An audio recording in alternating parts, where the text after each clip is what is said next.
Welcome to BookWorthy. Today we're talking with Kristin Puma about her book Abby and Liam and the Bedtime Adventure.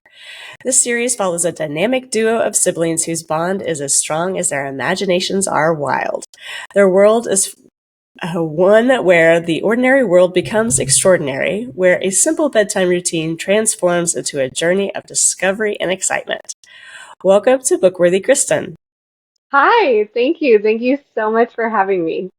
It is a pleasure. I love what you've said on your website and your author page on Amazon that you just kind of want to inspire a love of learning. So I know we're going to be fast friends here. But to get us started, we have to do our random question of the week, which is Okay. what is the most adventurous thing you've ever done? Oh my goodness. My parents would probably say anything I did in my teen years was too much, too adventurous.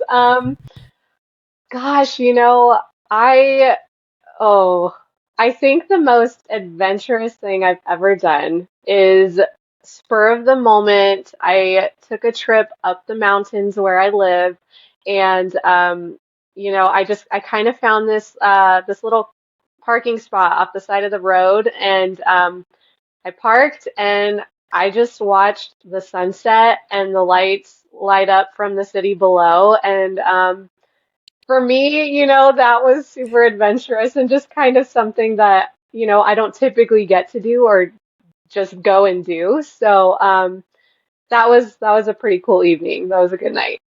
Very neat. I love that, Yeah. it's kind of one of those, a lot of people think adventurous as jumping out of airplanes or, Hmm. that kind of thing. But it is adventurous to step out of the norm, to do something different, to experience Yes. something new. That itself is an adventure.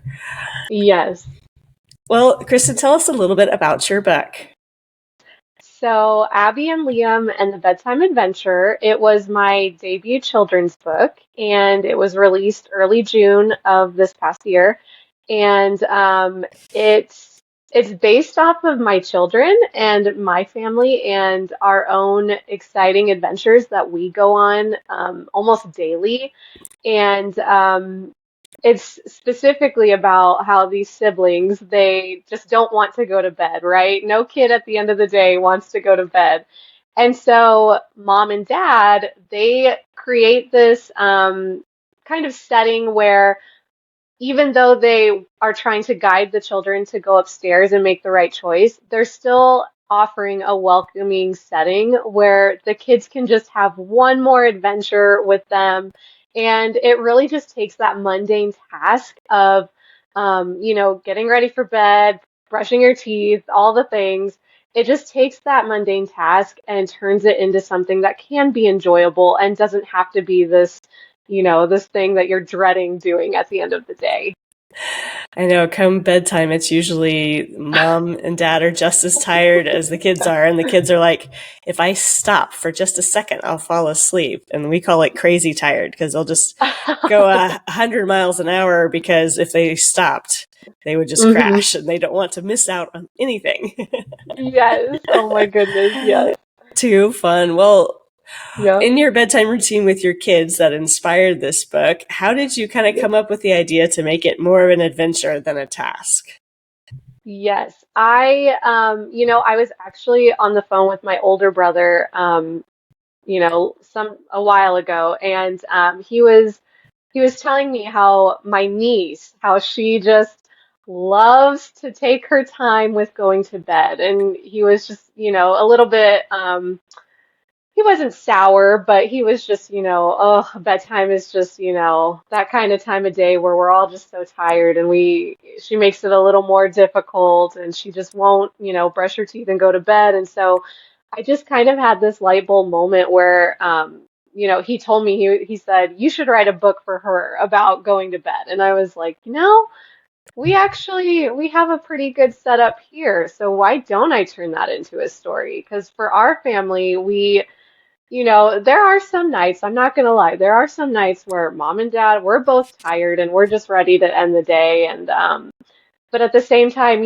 bedtime I find is when children just really open up to you and just really, even though they want to ask you 20 questions and just, keep you there, it's really just a good time and a valuable time to spend together as a family. And so instead of having it be this job that we also have to do, why not just make it warm and wonderful for the kids, and they'll look back on those memories and be like, my parents were always there at bedtime and it was always a good time. So that's just kind of where my brother, he told me to write the book and I just light bulb, our own family. So it just kind of came to be. I love that because what is it? Yeah. I have three boys, and Hmm. two are external processors. And of course, they don't Hmm. start processing their day until they slow down, which is when their head Hmm. hits the pillow.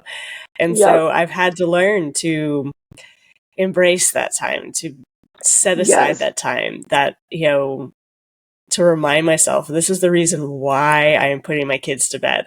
I am putting them to bed to Hmm. send them off well, to help them feel loved, help them feel safe, and to communicate, be able to talk to me. We always ask you can say we can. We always say you can ask us anything and tell us anything, and we'll always love you. And that's kind of our Yes. place to just do those things. It sometimes leads to big conversations, and sometimes it's, I don't know. I think my son was trying to tell me a riddle the other night, and he like fell asleep halfway through the riddle. I'm like, okay. That's sweet. You're just so excited and so tired at the same time. Exactly. It was kind Yeah. of, it was like, okay, I guess I can't solve the riddle because I didn't hear it. He was giving you extra time so you could, leave the bedroom and then go and figure it out. Yeah. Tell him at True. breakfast time. Now tell us a little bit about the Yeah. adventure that Abby and Liam go on in this first Hmm. book. Yes. So, like we said, this one is a bedtime adventure. And so, dad is telling them, it's time to go to bed. It's time to climb the stairs. And instead of just having it, be a typical house with stairs and walls and, bathrooms and bedrooms and all these things, they actually imagine that their home turns into a completely different setting. And so to climb the stairs, they instead decide to make their own canoe, and they sail up the stairs, but really the stairs is a volcano and it's got lava and ash and all these things, these different elements. And so they scale this volcano, and then there's a dragon that shows up, and Dad leads them through the jungle, and it's one adventure after another, and they just, as a family, it's not just the siblings, it's the whole family. Even our Labradoodle Peanut, she's actually in the story too, and yeah, the illustration of her is so cute. It looks just like our dog. It's like spot on. But yeah, it's just they go through these different places, and each place is an adventure, and then yeah, they settle in for the night, and everybody is happy and everybody's ready to call it a night. Yeah. That's fun to take that routine, mundane, brushing teeth, getting ready for bed, and to make it Hmm. fun and engaging for kids. Yes. Kind of, what is your hope to communicate to those that read your book? Kind of, what's the overarching message you'd like to leave with them? Yeah, I really just so Abby and Liam, they are meant to be a series, and the message within the whole Abby and Liam series is just that I want kids to feel comfortable using their imagination and feel comfortable just taking the ordinary and turning it into something that does excite them. And, if they're curious about something or they're feeling creative, that it's okay to do that. It's okay to stop and take a moment and just really hone in on that. And like I said, like bedtime, for example, if the kids still need that one last piece of just, fulfilling their day with something fun or just something that makes them feel close to their parents, it's okay to invite that and welcome that into your home. And same with, drawing pictures. My 7-year-old, she loves to draw and create, and so when we were on family vacation, she actually, our days were action packed. We had so much going on, but she still wanted to take a moment to draw a picture of our dog. And it could have been so easy for me as the adult to say, no, no, like we have to go do this. We have to, we have to move on to our next activity. But instead, it was just something where, I said, you know what, like go ahead and sit down and take the time to be creative and curious and, create what you want to create. And I'll have to send you the picture that she created because it's not, yeah, it's fantastic. But It's yeah, creative, that's just, right? yeah, it just, yeah, so I think the message with the Abby and Liam series is really just that I want kids to understand that it's okay to take the moments to be imaginative and creative and curious. And especially we as adults, we can slow down too, and we can allow that. And so, allow that not just for your kids, but allow that for yourself too. Yeah. I There's love enough that. hustle and bustle out there. It doesn't need to be in our own home, you know? Right. It's easy to get caught up in all the things that have to get Yes. done. And, what is it? Our kids, all they want is time with us. Hmm. And it doesn't have to be hours upon hours. What is it? I found, what was it? When my kids were young, it only took about 15 minutes of just intentional time with them before they Yes. were ready for me to, they were like, okay, I'm done with you. I want to go play over here. I'm like, oh, okay. So just a Yep. little bit of time of really intentional stepping into their world just Hmm. would fill their bucket and give me a few moments to be like, you know what, I can go load the dishwasher and I can step away Yep. for just a few moments to get something done. Yes. And it's hard as an adult to be like, okay, I'm going to step out of my to-do list and step into our children's world. And I think that the Yes. relationships are built so strong when we are able to do that. Yes, absolutely. And yeah, I mean, you said it, we all have to-do lists and it's easy for us to get caught up in that. And I noticed actually, as I was writing this book and, getting it sent to the publishers, I noticed that for myself, it was just really, not necessarily healing, but it really helped me embrace my inner child again and just really, find that playfulness in myself.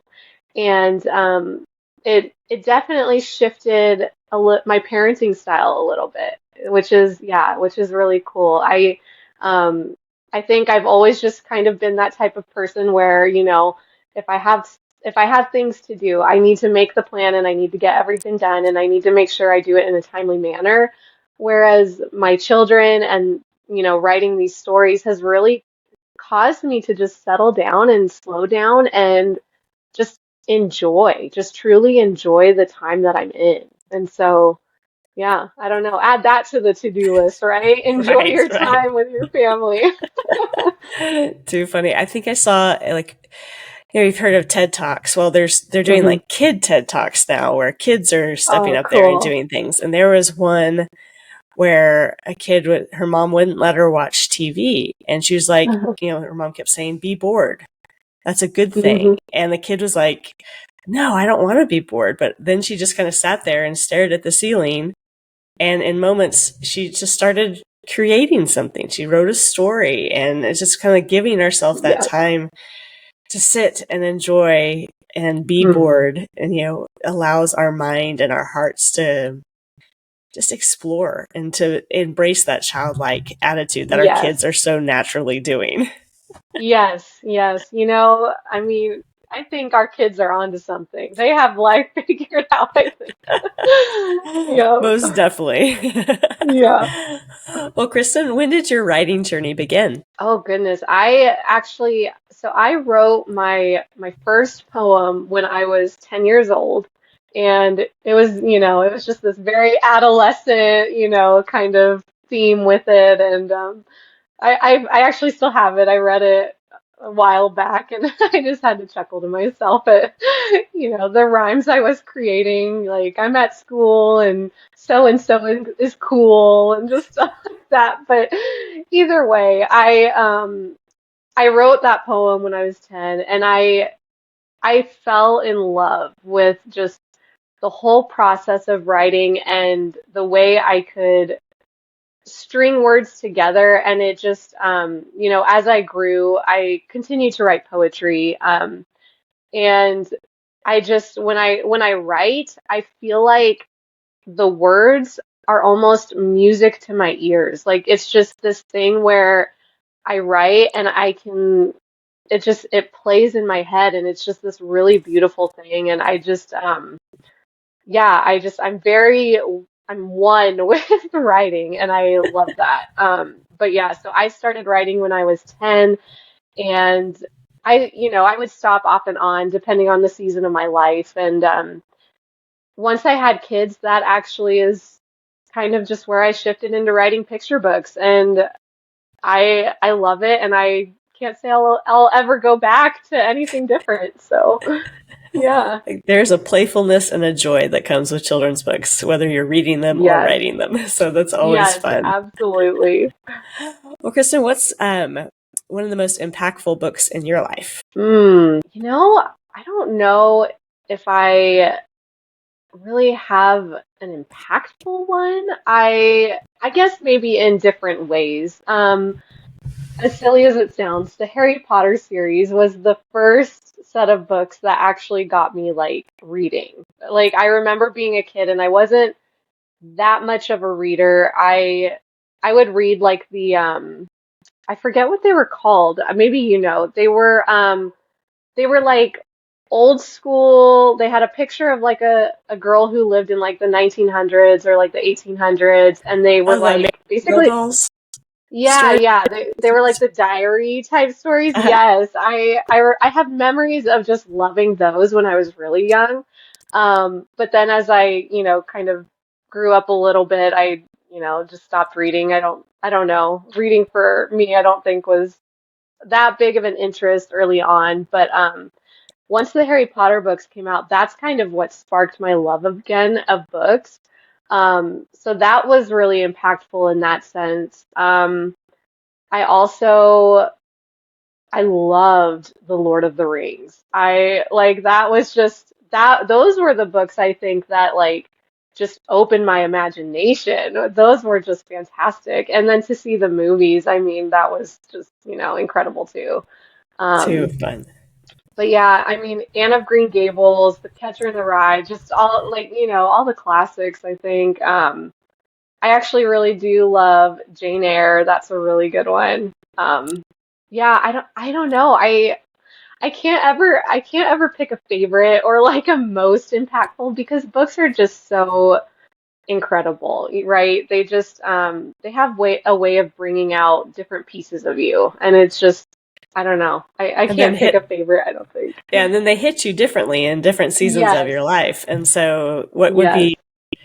be, a book, what is it? A book I read in high school that I absolutely loved. I tried to read it again and I'm like, I do not have time to read this book because it was just very detailed and very like, as a mom of three kids, I do not have time to read this one. Yes, It's just like, no. yeah, I love this book, but no, I gotta put it away Yes. and keep going. Yep, yep. I'll just read the back cover. Right, Uh, right. yep. Soak in the memories of reading the book. Yes. Too fun. Now, what can we expect next from you? Yes. So the series is continuing. Abby and Liam and the Snowball Adventure is set to be released, and it's with the publisher now, and I can't wait for that. So everybody keep an eye on that. Everyone can follow me on Instagram. That's where I'm most present. And that's at written by Kristen, and then it's two underscores. Or people can check out my website at authorwrittenbykristen.com, and that's just kind of where those two places are where I'll have all the updates. Very fun. Well, a snowball Yeah. adventure. That sounds like an adventure in itself. We live down here in Yes. Texas, so we don't get much snow. Oh, yes. Yep. But You guys so just get ice, right? yes, it just Yes. ices. We call it Ice Mageddon, and yeah, it's. I love that. Yeah. But yes, snow is always an adventure for kids, for sure.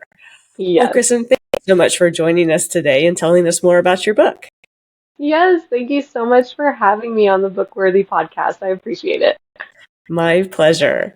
And thank you for joining Kristen and me on this episode of the BookWorthy podcast. Check the show notes for any books or links that we discussed, and let us know in the comments what is the most adventurous thing you've ever done. Be sure to like and subscribe so we can discover more great books together. Happy reading!